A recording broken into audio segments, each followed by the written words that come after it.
curso de milagros, libro de texto, capítulo 4, las ilusiones del ego. Epígrafe 2.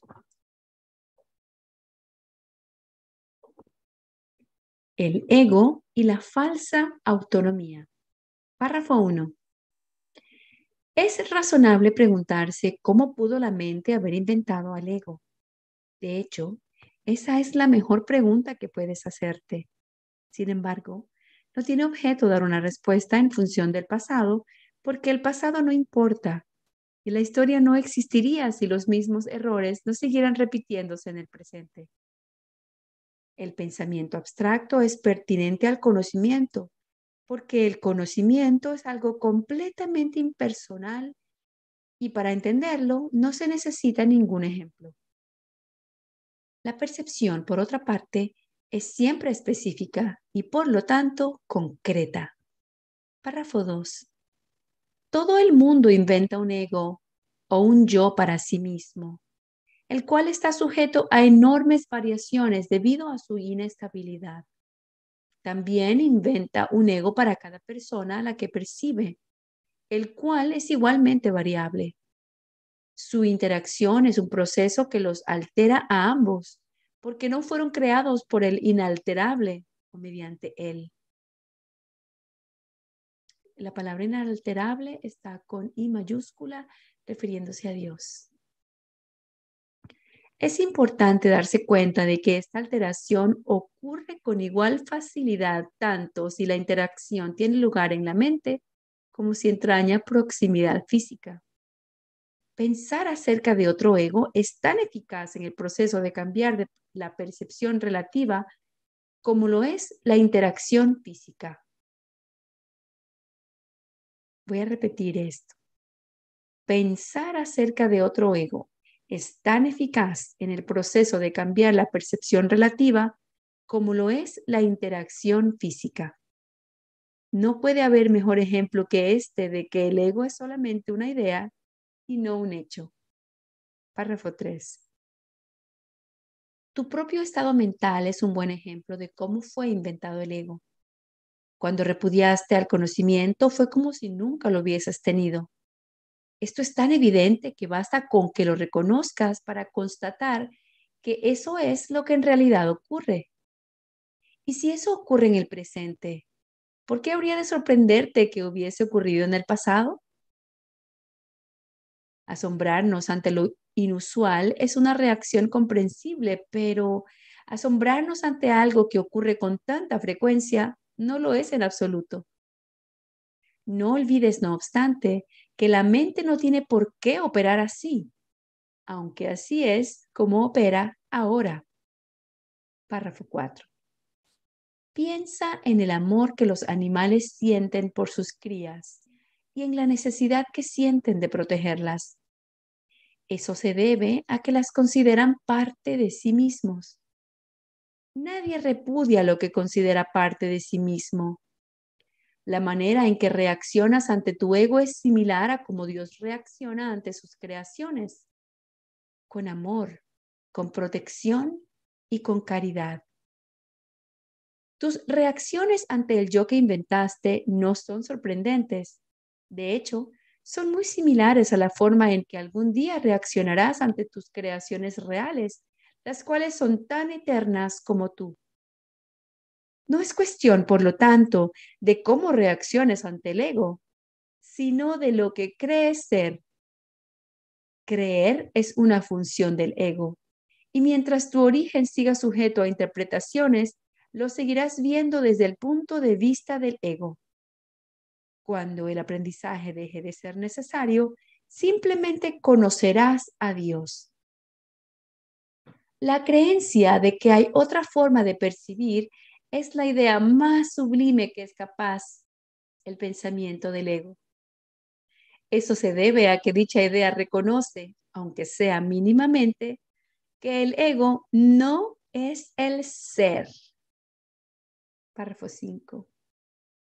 Socavar el sistema de pensamiento del ego no puede sino percibirse como un proceso doloroso, aunque no hay duda que esté más lejos de la verdad. Perdón, rectifico. aunque no hay nada que esté más lejos de la verdad. Voy a repetir la primera frase del párrafo 5. Socavar el sistema de pensamiento del ego no puede sino percibirse como un proceso doloroso, aunque no hay nada que esté más lejos de la verdad. Los bebés gritan de rabia cuando se les quita un cuchillo o unas tijeras, a pesar de que si no se hiciera, podrían lastimarse. En este sentido, todavía eres un bebé.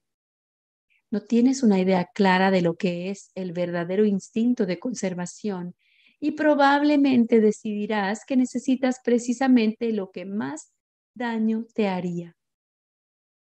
Sin embargo, tanto si lo reconoces ahora como si no, has acordado cooperar en el empeño por llegar a ser inofensivo y servicial, atributos estos que son inseparables. Incluso las actitudes que tienes a ese respecto son necesariamente conflictivas, puesto que todas las actitudes están basadas en el ego. Esto, sin embargo, no siempre será así. Ten paciencia mientras tanto y recuerda que el desenlace es tan seguro como Dios. Párrafo 6. Solo aquellos que tienen una sensación real y duradera de abundancia pueden ser verdaderamente caritativos. Esto resulta obvio cuando consideras lo que realmente quiere decir ser caritativo. Para el ego, dar cualquier cosa significa tener que privarse de ello. Cuando asocias el acto de dar con el sacrificio, das solamente porque crees que de alguna forma vas a obtener algo mejor y puedes, por lo tanto, prescindir de la cosa que das. Dar para obtener es una ley ineludible del ego, que siempre se evalúa a sí mismo en función de otros egos. Por lo tanto, está siempre obsesionado con la idea de la escasez, que es la creencia que le dio origen. Su percepción de otros egos como entes reales no es más que un intento de convencerse a sí mismo de que él es real. El amor propio, desde el punto de vista del ego, no significa otra cosa que el ego se ha engañado a sí mismo creyendo que es real y por lo tanto está temporalmente menos inclinado a depredar. Ese amor propio es siempre vulnerable a experimentar tensión. Término este que se refiere a cualquier cosa que él perciba como una amenaza a su existencia. Párrafo 7. El ego vive literalmente a base de comparaciones. La igualdad es algo que está más allá de lo que puede entender y por lo tanto le es imposible ser caritativo. Lo que el ego da nunca emana de una sensación de abundancia porque él fue engendrado precisamente como sustituto de esta. Por eso es por lo que el concepto de obtener surgió en su sistema de pensamiento. Los apetitos son mecanismos para obtener que representan la necesidad del ego de ratificarse a sí mismo. Esto es cierto tanto en el caso de los apetitos corporales como en el de las llamadas necesidades más elevadas del ego. El origen de los apetitos corporales no es físico. El ego considera al cuerpo como su hogar y trata de satisfacerse a sí mismo a través de él. Pero la idea de que eso es posible es una decisión de la mente, que está completamente confundida acerca de lo que realmente es posible. Párrafo 7. El ego cree que tiene que valerse por sí mismo para todo, lo cual no es más que otra forma de describir cómo cree él mismo, cómo cree que él mismo se originó. Voy a volver a leer, este punto es importante. El ego cree que tiene que valerse por sí mismo para todo, lo cual no es más que otra forma de describir cómo cree que él mismo se originó.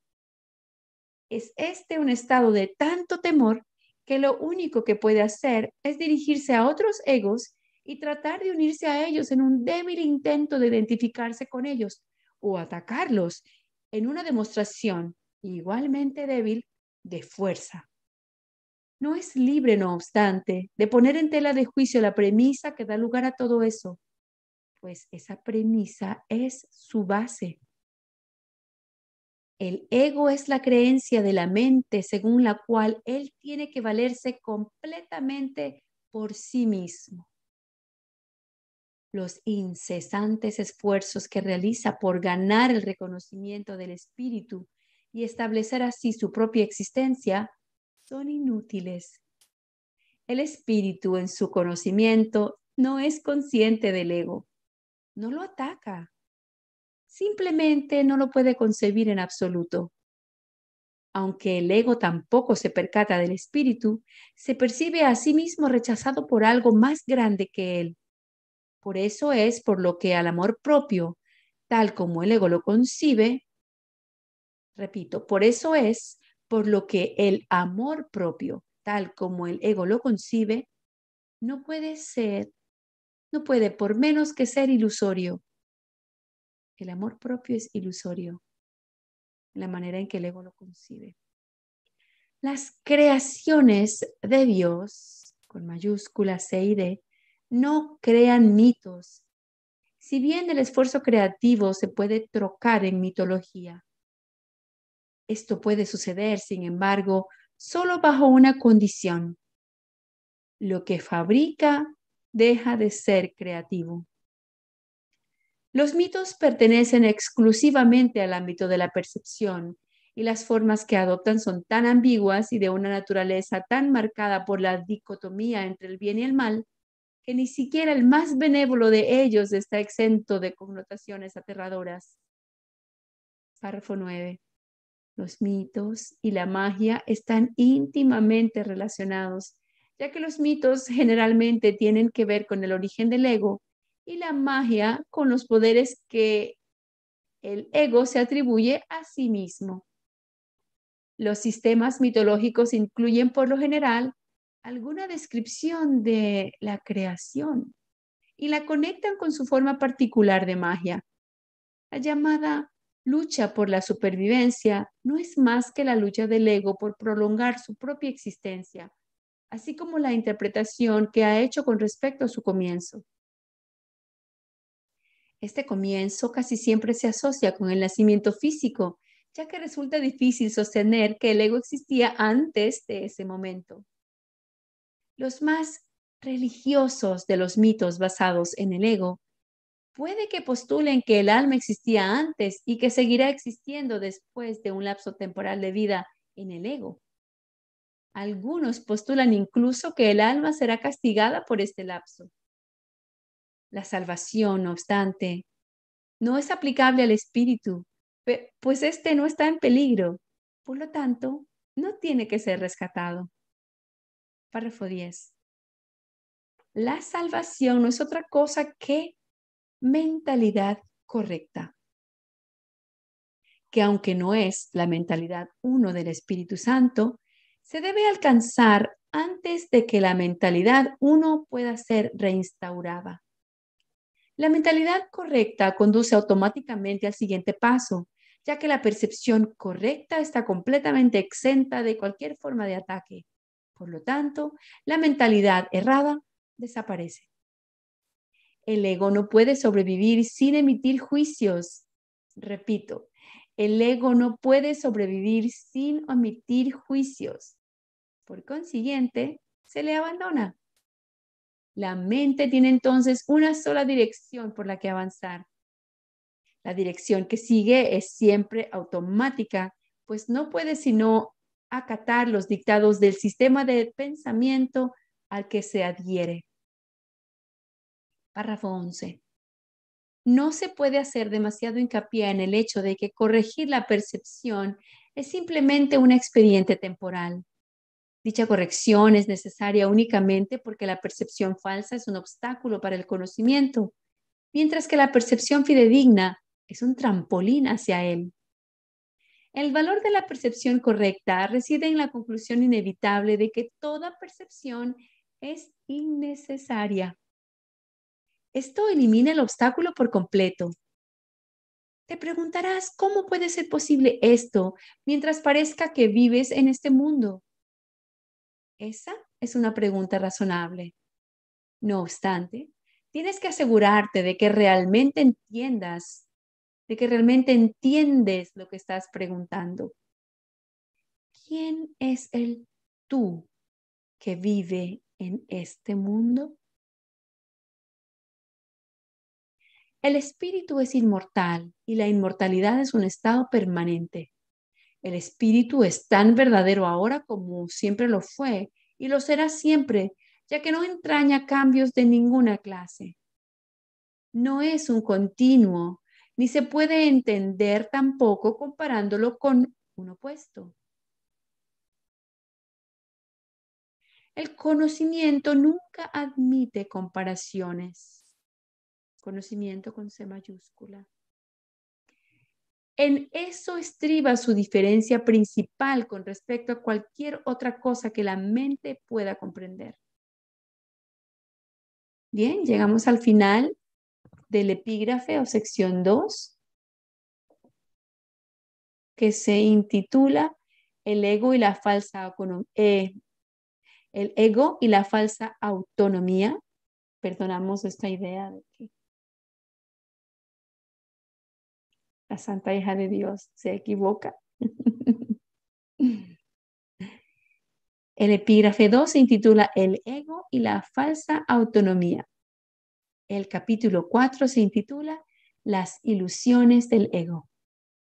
Feliz práctica. Feliz entrenamiento mental.